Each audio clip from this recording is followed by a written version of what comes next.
Alrighty, hello, welcome to my Module 3 project. My name is Sophie.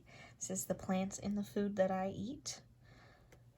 The first food that I chose, it's a soup that I used to have with my grandma all the time. She would make it for me. It's called pasta e fagioli. The way that we always just called it pasta fagioli, so I never really knew what to look up, but I ended up finding it. It's a kind of vegetable soup that's from Italy. Generally, there's no single recipe for it, and it varies from family to family. I actually found out that this started as a food of more impoverished people in Italy because it was just kind of a mix of whatever it was that they could afford.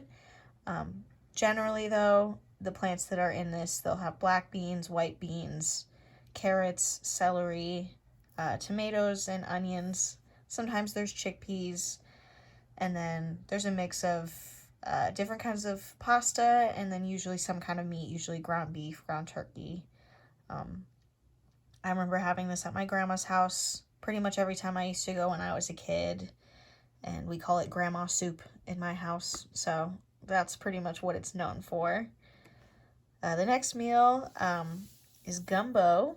I have a bunch of family from Louisiana. That's where my other granny came from. So gumbo is a common Cajun soup dish. It's really popular at family potlucks, big things like that. Again, there's some of a variety with the recipes, but generally they will all have rice and then some kind of roux and then some other thickener. Sometimes they use okra. Sometimes I think my sister uses flour. Generally, the plants that would be in this, though, you'd have celery, onions, rice, and then, like I said, sometimes there's okra. And then there's a mix of different meats that people will put in there. We always would do chicken and sausage, and then if we were having a special night, we would add shrimp to it.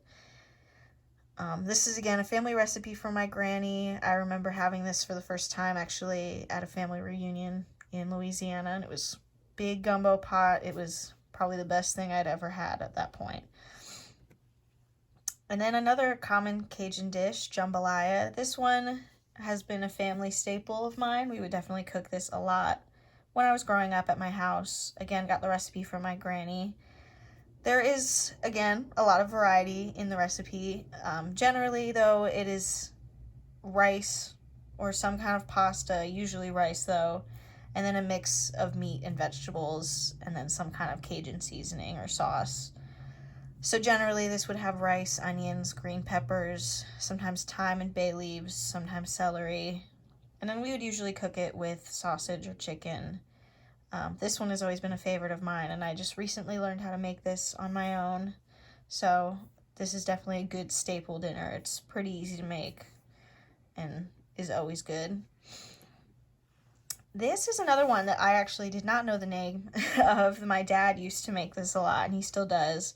We always just called it Korean steak, but I found out the real name is beef bulgogi.